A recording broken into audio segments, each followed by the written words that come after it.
سورہ اعلیٰ کی چند آیتیں تلاوت کی گئی ہیں، جس میں رب کائنات نے کامیاب انسان کا ذکر اور تذکرہ فرمایا ہے۔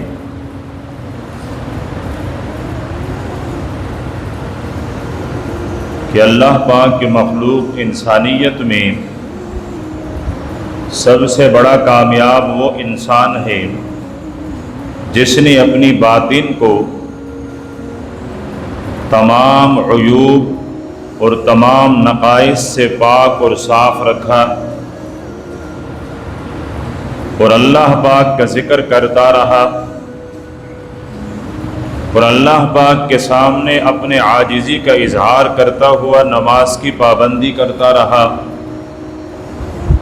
پھر شکوے کے طور پر اللہ پاک نے ارشاد فرمایا ہے کہ تم دنیا اور دنیا کی زندگی اور دنیا کی مال و متاع، دنیا کا سرمایہ جائیداد، اس کو ترجیح دیتے ہو جبکہ یہ فانی ہونے والی، ختم ہونے والی، اور اس کے مقابلے میں آخرت باقی ہے۔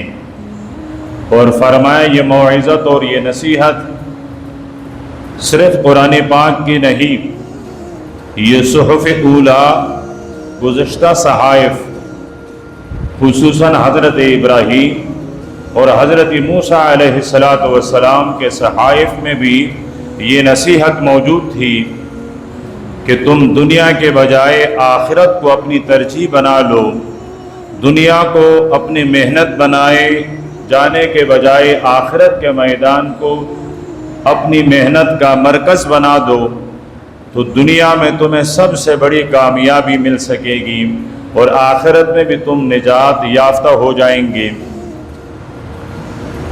کہ یہ وعظ و نصیحت صرف قرآن پاک کی نہیں بلکہ حضرت ابراہیم اور حضرت موسیٰ علیہ السلام کے صحیفوں میں بھی ہیں۔ پیارے پیغمبر کے صحابہ میں سے جلیل القدر صحابی ہیں، انتے شان کے مالک ہیں حضرت ابو ذر رضی اللہ تعالی عنہ۔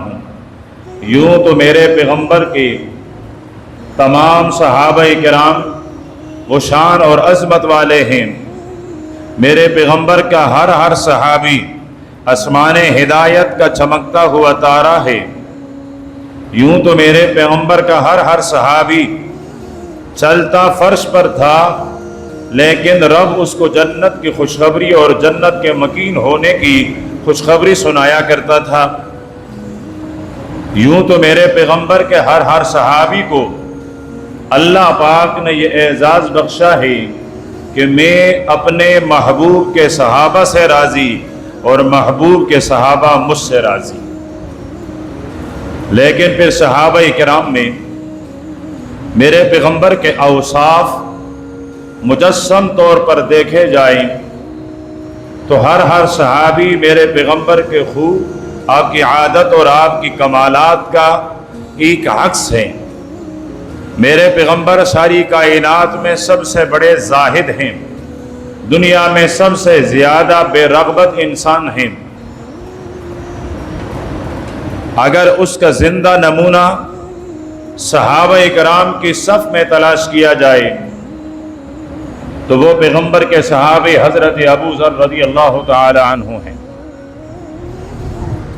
حضرت ابو ذر رضی اللہ تعالی عنہ کا فقر، حضرت ابو ذر رضی اللہ تعالی عنہ کا زہد، حضرت ابو ذر کا دنیا سے بے رغبتی، یہ ایک مثال ہے۔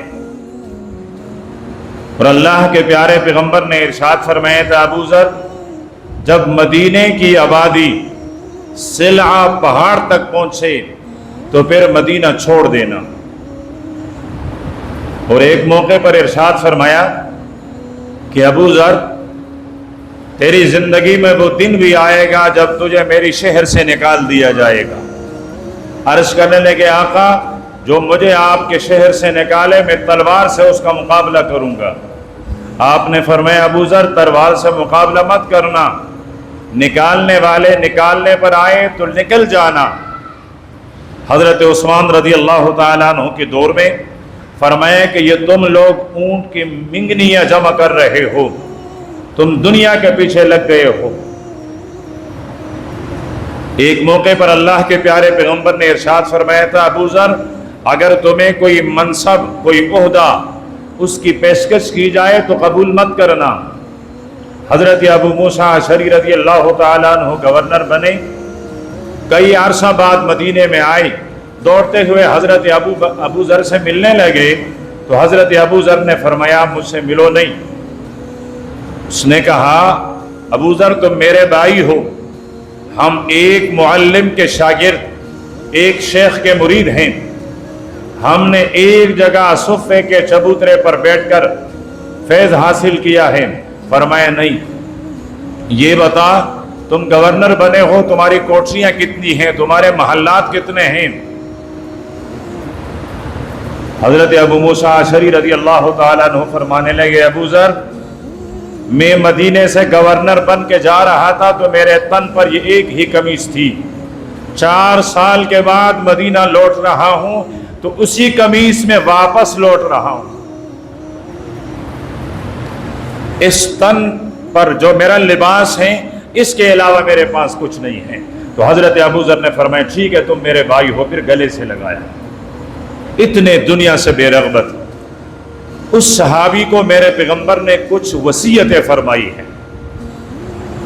میں نے عرض کیا میرے پیغمبر کا ہر صحابی آسمان ہدایت کا چمکتا ہوا ستارہ، لیکن 2 صحابہ کو ایک انوکھا اعزاز حاصل ہے، ایک حضرت معاذ بن جبل اور ایک حضرت ابو ذر رضی اللہ تعالی عنہما۔ ان کو بھی اللہ کے پیارے پیغمبر نے خاص وصیتیں فرمائی اور حضرت ابو ذر کو بھی اللہ کے پیارے پیغمبر نے خاص وصیتیں فرمائی۔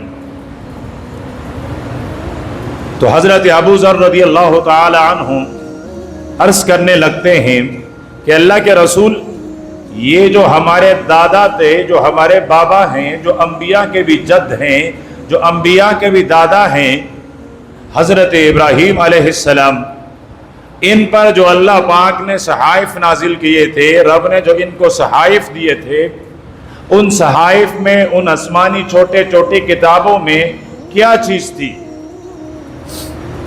قرآن پاک فرماتے ہیں یہی مضمون صحف ابراہیم میں بھی ہیں۔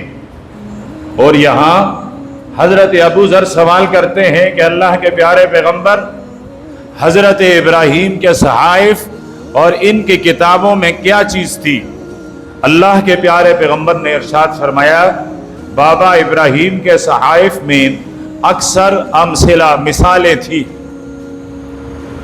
محاورات، عبرت کے قصے۔ فرمایا یہ حضرت ابراہیم علیہ السلام کے صحیفوں میں سے۔ پھر اللہ کے پیارے پیغمبر نے ایک نمونہ ذکر فرمایا ہے حضرت ابراہیم کے صحائف کا کہ کس طرح کے مثالیں تھی، کس طرح کی نصیحت تھی۔ تو فرمایا کہ حضرت ابراہیم کے صحائف میں سے ایک بات یہ ہے کہ اللہ پاک صحف ابراہیم میں بادشاہوں کو مخاطب بنا کر ارشاد فرماتے ہیں کہ ایک تخت بادشاہی پر بیٹھنے والے مغرور آدمی، ذمہ داری دے کر، منصب دے کر آزمائے ہوئے مغرور آدمی کہ رب نے تجھے عہدہ دیا ہے، منصب دیا ہے، تخت دیا ہے، یہ مزے کے لیے نہیں آزمائش کے لیے ہے۔ رب نے آزمائش کے لیے تجھے سلطنت اور بادشاہت دی ہے۔ میں نے تمہیں اس لیے نہیں بھیجا تھا کہ تم دنیا میں جا کر مال جمع کر لیں۔ حضرت ابراہیم کے صحیفوں میں اللہ پاک بادشاہوں سے مخاطب ہیں، سرمایہ داروں سے مخاطب ہیں، جن پر ذمہ داری ہے ان تک اللہ پاک پیغام پہنچانا چاہتا ہے، ان سے مخاطب ہیں اللہ پاک کہ اے مغرور متکبر بادشاہ، میں نے تمہیں اس لیے نہیں بھیجا تھا کہ تم دنیا کو باز پر رکھ کر جمع کر لو، کبھی سونا، کبھی چاندی، کبھی ہیرے، کبھی روپیہ، کبھی ڈالر۔ میں نے تمہیں اس لیے نہیں بھیجا تھا کہ کہ ان کے ذخائر جمع کریں اور ملک کے غریب باشندوں پر مہنگائی کا طوفان اور مہنگائی کا پہاڑ گرائیں۔ میں نے تمہیں اس لیے نہیں بھیجا تھا، بلکہ میں نے تمہیں بادشاہ بنوایا، میں نے تمہیں سربراہ بنوایا، میں نے تمہیں بڑا بنوایا، تیرے سر پر ذمہ داری آئی۔ وہ ذمہ داری کس لیے تھی؟ اللہ پاک فرماتے ہیں کہ کوئی مظلوم میرے دربار میں آ کر فریاد نہ کریں۔ کہ حضرت ابراہیم کے صحیفے میں اللہ پاک فرماتے ہیں بادشاہ اس لیے بنایا گیا ہے کہ وہ مظلوموں کی فریاد سن کر ان کی مدد کریں، ان سے ظلم دور کرے، تاکہ وہ اپنی ظلم کی شکایت کرنے کے لیے رب کے دربار میں آنسو بہانے کے لیے نہ آئے۔ اس لیے کہ اللہ پاک فرماتے ہیں کہ میں مظلوم کی آ اور فریاد کو رد نہیں کرتا۔ اگلا جملہ بڑا عجیب ہے، فرمایا وَإِن كَانَتْ مِن كَافِرٍ، اگرچہ یہ فریاد کسی مظلوم کافر کی کیوں نہ ہو۔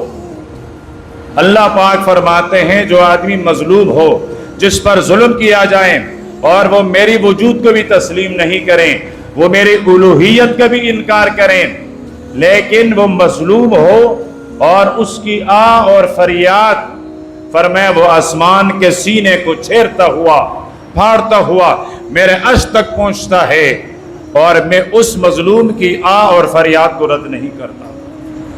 اس لیے میرے پیغمبر نے ارشاد فرمایا اتقی دعوت المظلوم، کہ مظلوم کی بد دعا سے اپنے آپ کو بچائے رکھ۔ فرمایا اس لیے کہ اس کے لیے آسمانوں کے اوپر رب کے عرش تک پہنچنے میں کوئی رکاوٹ نہیں ہوتی، یہ بلا رکاوٹ، بلا مانع، بلا چوکیدار، یہ سیدھا آسمانوں کی طرف اور آسمانوں سے ہوتا ہوا میرے رب کے دربار میں پہنچتا ہے۔ فرمایا کہ حضرت ابراہیم کے صحائف میں اس طرح کی مثالیں، اس طرح کی عبرتیں تھی۔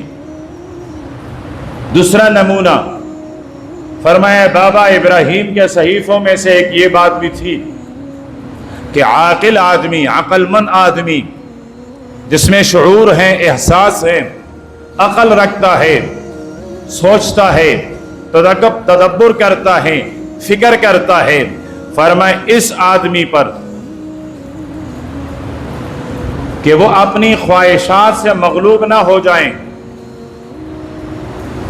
کہ اس کا خواہش جو کہیں وہ اس کے اوپر چلے، وہ اسے پورا کریں، بلکہ عاقل آدمی، عقل مند آدمی، ہوشیار آدمی، دانا آدمی فرمایا کہ وہ اپنی زندگی کا ایک ساعت ایسا مقرر کرے گا جس میں یہ اپنی رب سے باتیں کرے۔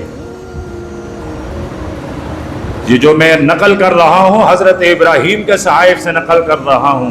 قربان جاؤ میرے حبیب عرش پر گئے، عرض کرنے لگے ربا آپ کا قرب، آپ کی قریب آیا ہوں، آپ تحفے میں کیا دیں گے؟ فرمائے تجھے بھی اور تیری امت کو نماز عطا کروں گا۔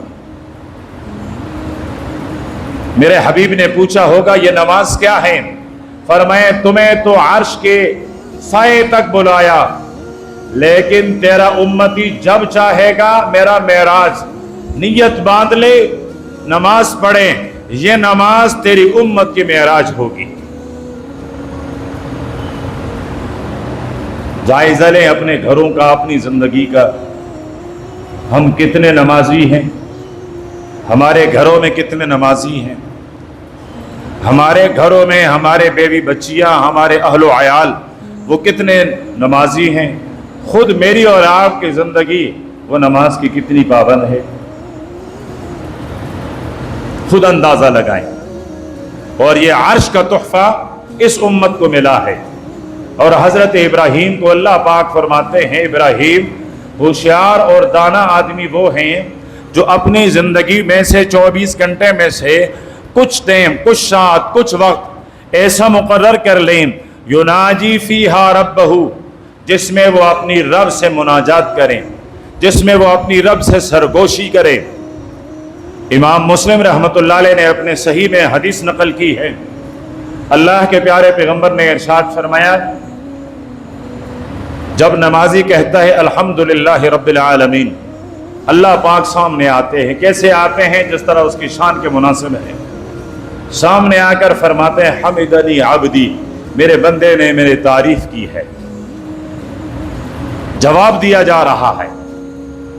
جب یہ کہتے ہیں الرحمن الرحیم، جواب آتا ہے وصفنی عبدی، میرے بندے نے میری صفات بیان کی ہے۔ جب بندہ کہتا ہے مالک یوم الدین، اللہ پاک فرماتے ہیں مجدنی عبدی، میرے بندے نے میری بزرگی کا اظہار کیا ہے۔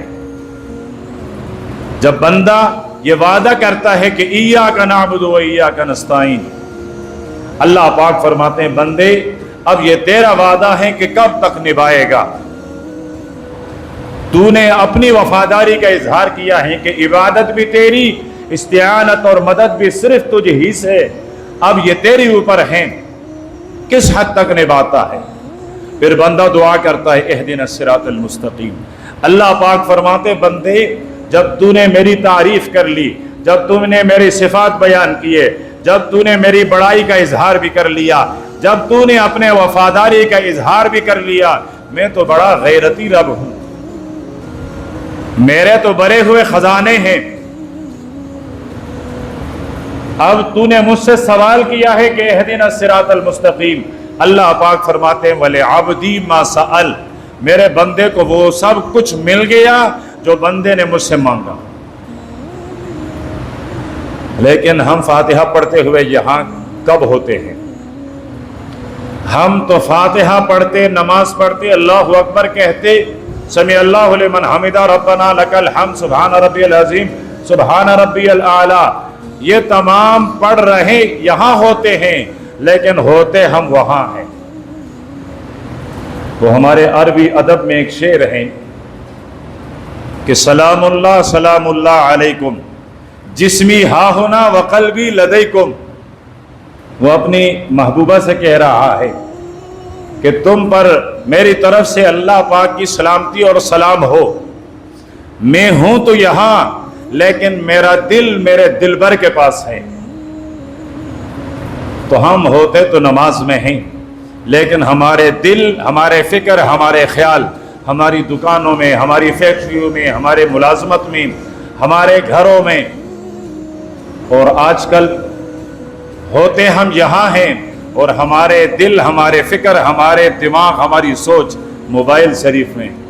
یہ ایک مقدس صحیفہ ہے، ٹھیک، یہ میرے سامنے رب کا مقدس کتاب جو بیان ہو رہا ہے وہ حضرت ابراہیم کا مقدس صحیفہ، اور یہ جو میرے اور آپ کے ہاتھوں میں ہیں یہ انگریز شریف کا مقدس صحیفہ۔ اب انگریز کا نام بھی شرافت سے لینا ہوگا نا، ورنہ پھر دماغوں سے اڑایا جاتا ہے۔ اگر انگریز کا نام ادب سے نہ لیں، شرافت سے نہ لیں، تو پھر دماغوں سے اڑایا جاتا ہے، پھر دھماکے کیے جاتے ہیں، پھر خودکش کروائے جاتے ہیں۔ ہائے بزدل، کیا سمجھا ہے نانوتی کی اولاد کو؟ کیا سمجھا ہے محمود گنگوہی، سید محمود حسن دیوبندی کی اولاد کو؟ کیا سمجھا ہے حضرت مدنی کی اولاد کو؟ وہ مدنی جو انگریز کے عدالت میں کھڑے ہو کر کہتا تھا میں انگریز کو کل بھی کافر کہتا تھا، میں انگریز کو آج بھی کافر کہتا ہوں، میں نے کل بھی فتویٰ دیا تھا انگریز کے فوج میں بھرتی ہونا حرام ہے، میں آج بھی فتویٰ دیتا ہوں۔ انگریز کہتا ہے پتہ ہے سزا کیا ہے؟ فرمایا چادر لہرائی، سزا کا پتہ تھا تب تو کفن دیوبند سے ساتھ لایا ہوں۔ ہم ان کے فرزند ہیں جو ہم اپنے کفن اپنے ساتھ رکھتے ہیں۔ تمہاری یہ کاروائیاں، تمہاری یہ بزدلانہ حرکتیں ہمیں بزدل نہیں بنا سکتی ہیں، ہمیں اس مشن سے نہیں ہٹا سکتی ہے جو مشن ہمیں ہمارے اکابر سے ورثے میں ملی ہے۔ پیغمبر بھی بہادر، پیغمبر کے صحابہ بہادر، اور پیغمبر کا وارث اور جانشین بھی بہادر ہوتا ہے۔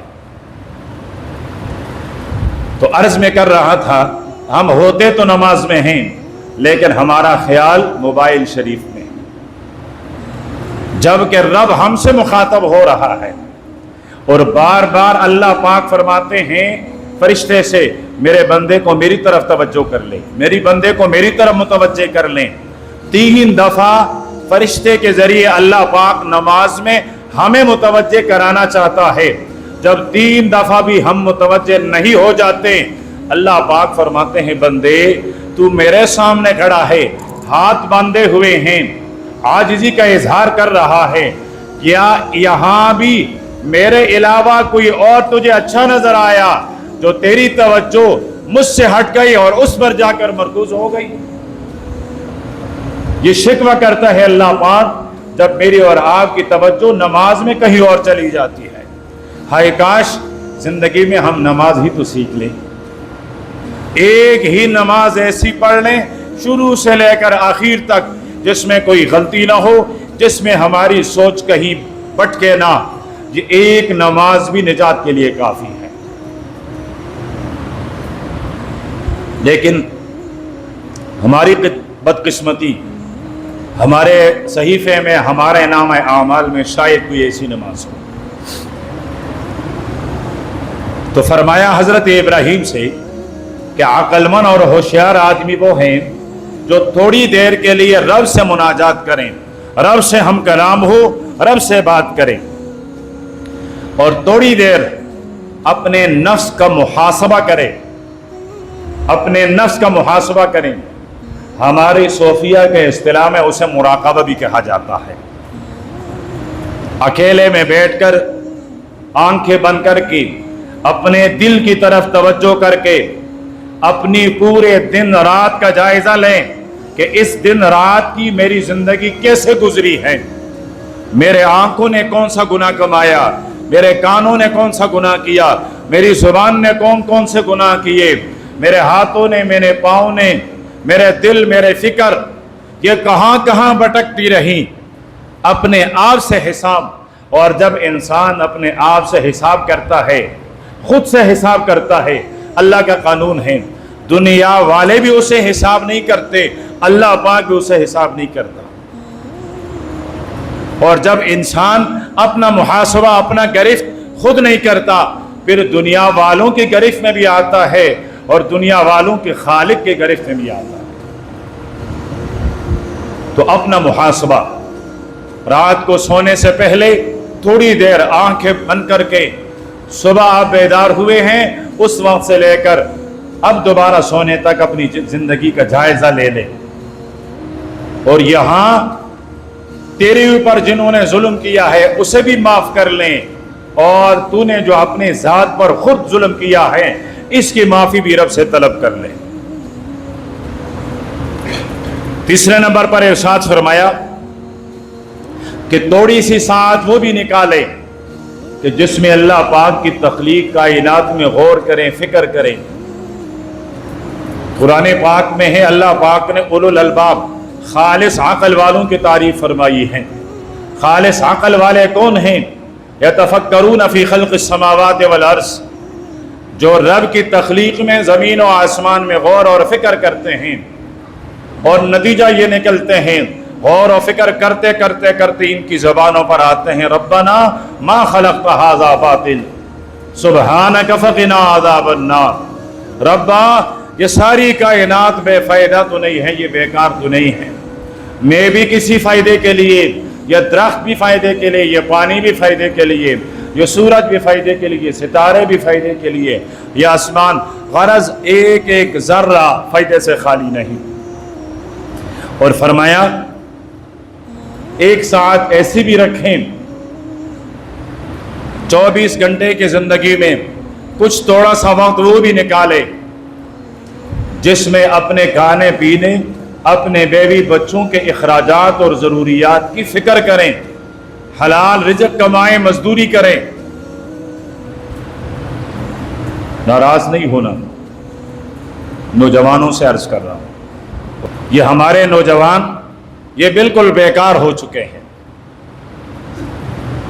یہ اس توقع اور امید پر بیٹھے ہیں باپ کمائے گا میں کھاتا رہوں گا، اور صرف کھانا بھی نہیں، عیاشی کرتا ہے ظالم۔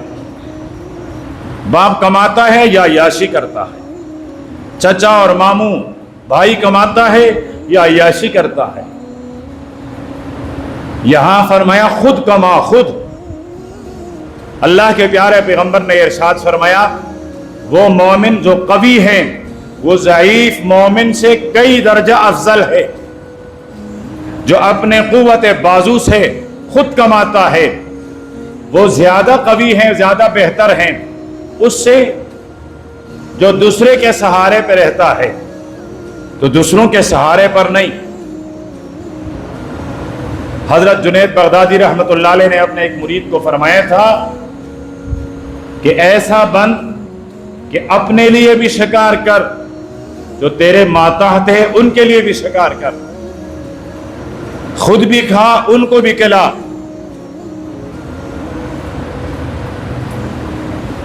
اور پھر ہمارے نوجوانوں میں یہ جو بناوٹ، سنگار، کبھی اپنے بالوں کو، کبھی اپنے چہرے کو، ہاتھوں کو، لباس کو وہ طرح طرح کا بناتے ہیں، تو یہ جب گڑیا بنے گی تو اس گڑیا جوان سے کل امت کیا توقع کر سکے گی؟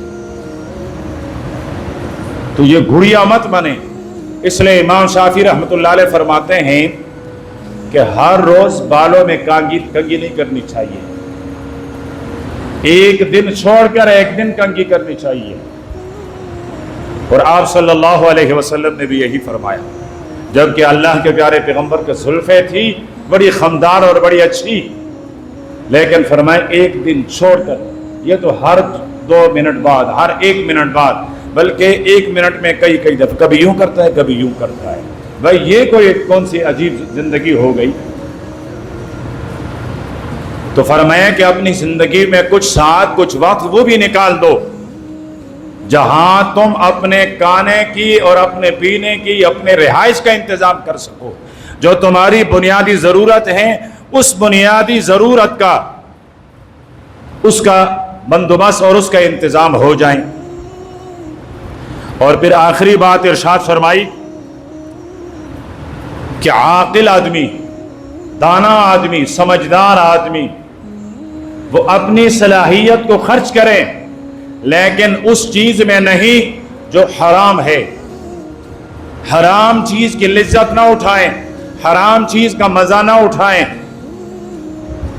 بلکہ اپنے آپ کو کپائیں، اپنی طاقت خرچ کریں، اپنے آپ کو مشقت میں ڈالیں، لیکن اس چیز میں جو حرام نہ ہو۔ خلاصہ یہ کہ فارغ نہ بیٹھے، اپنے جسم کو عمل میں لائے، یا تو عبادت میں یا عبادت سے ہٹ کر دنیا میں، لیکن دنیا میں بھی حلال کے لیے، حرام کے لیے نہیں۔ اور امت کا سب سے بڑا المیہ کہ آج ہم اور آپ حرام سے بچنے کی کوشش نہیں کرتے، جبکہ یہ جہنم کا انگارہ ہے، اور یہ ایسا انگارہ ہے جو صرف آخرت میں نہیں دنیا میں بھی انسان کو جلاتا ہے۔ اخلاق تباہ ہو جاتے ہیں، کردار تباہ ہو جاتی ہیں، اولاد کی تربیت تباہ ہو جاتی ہے، معاشرہ تباہ ہو جاتا ہے۔ آج کل ہمارے ہدایت کے راستے سے، دین کے راستے سے ہٹنے کی بنیادی وجہ حلال اور حرام کی تمیز نہ کرنا، حلال اور حرام میں فرق نہ کرنا۔ حضرت ابو بکر رضی اللہ تعالی عنہ کئی دن کے بھوکے ہیں، غلام اور خادم نے آ کر کوئی کھانے کی چیز دے دی۔ آپ کی عادت تھی، ہمیشہ اپنے اس خادم سے پوچھا کرتے تھے کہاں سے لائے، کیسے لائے۔ آج نہیں پوچھا، جیسے کہا تو خادم، نوکر، غلام کہنے لگا آقا ہمیشہ سوال کیا کرتے تھے، آج آپ نے پوچھا نہیں۔ فرمایا ہاں بتاؤ۔ کہتے جب زمانے جاہلیت میں مسلمان نہیں تھا تو میں نے ایک آدمی کا فال نکالا تھا، کہانت کی تھی میں نے، لیکن شکرانہ نہیں لیا تھا۔ شکرانہ وہ ہمارے پولیس والے بھائی لے لے، ہم کہتے ہیں رشوت ہے، اور ہمارے پیر صاحبان لے لیں تو نذرانہ ہے۔ اب ہم نے الگ الگ نام رکھے ہوئے ہیں، لوگوں کا مال میرے جیب میں آئے لیکن ایسے مقدس نام سے آئے کہ لوگ دیتے ہوئے دونوں ہاتھوں سے عقیدت کے ساتھ پیش کریں۔ تو کہنے لگا جی وہ نذرانہ انہوں نے اس وقت نہیں دیا، آج ملاقات ہوئی تو وہ دے دیا۔ فرمایا ظالم یہ تو حرام ہے۔ انگلی ڈالی، کہ کرتا رہا، جب معدے سے سب کچھ نکلا، پانی پیا، کہ کیا، پانی پیا، کہ کیا، جب تک معدے سے بالکل وہی پانی نکلنا شروع نہیں ہوا، جیسے صاف پانی پیتا وہی کہ ہوتا، تب تک حضرت ابو بکر کہ کرتے رہے۔ اور پھر ارشاد فرمایا میں نے اپنے پیغمبر سے سنا ہے کہ ایک لقمہ اگر حرام کا کسی جسم میں چلا جائے، فرمائے 40 دن تک لا يقبل اللہ صرفا ولا عدلا، نہ اللہ پاک اس کی کسی فرض عبادت کو قبول کرتے ہیں، نہ اللہ پاک اس کی کسی نفل عبادت کو قبول کرتے ہیں۔ کتنی بڑی وعید ہے، کتنا بڑا زجر، کتنی بڑی ڈانٹ ہے۔ تو اپنے اوپر بھی رحم کرے، اپنے بیوی بچوں پر بھی رحم کرے، کم کھائے، طیب حلال اور پاک کھائے، گر جائیں معاشرے کی نظروں سے۔ سوسائٹی کیا کہے گی، معاشرہ کیا کہے گی، اللہ پاک نے زبان دی ہے، کہتا رہے، ہمیں ان کے کہنے سے کیا ہے۔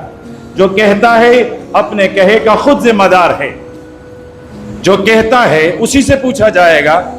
اب میں کہہ رہا ہوں تو میرے بولنے کا اجر بھی مجھے ملے گا، اور اللہ نہ کرے اگر یہ کوئی خلاف شریعت بات ہیں تو وبال بھی میرے اوپر ہے، مجھ سے پوچھا جائے گا۔ لوگ کیا کہیں گے، کہنے تو ان کی زبانیں ہیں۔ آپ نے وہ زندگی گزارنی ہے جو میرے پیغمبر لے کر آئے تھے۔ تو حضرت ابو ذر رضی اللہ تعالیٰ عنہ کا ایک سوال یہ تھا اپنی آقا سے کہ حضرت ابراہیم کے صحیفوں میں کیا ہے۔ اللہ کے پیارے پیغمبر نے 2-3 نمونے بتلا دیے۔ اب اگلا سوال کہ حضرت موسیٰ علیہ السلام کے صحیفوں میں کیا ہے۔ اب اللہ کے پیارے پیغمبر نے کیا جواب دیا ہے، زندگی رہی تو آئندہ نشست میں، اس لیے کہ ابھی بھی ٹائم زیادہ ہو رہا ہے، اب بور بھی ہو گئے ہیں، تو انشاءاللہ آئندہ نشست میں کہ حضرت موسیٰ علیہ السلام کے صحائف کا خلاصہ میرے پیغمبر نے کیا بیان کیا ہے۔ اللہ پاک مجھے اور آپ کو، ہر مسلمان کو عمل کرنے کی توفیق عطا فرمائیں۔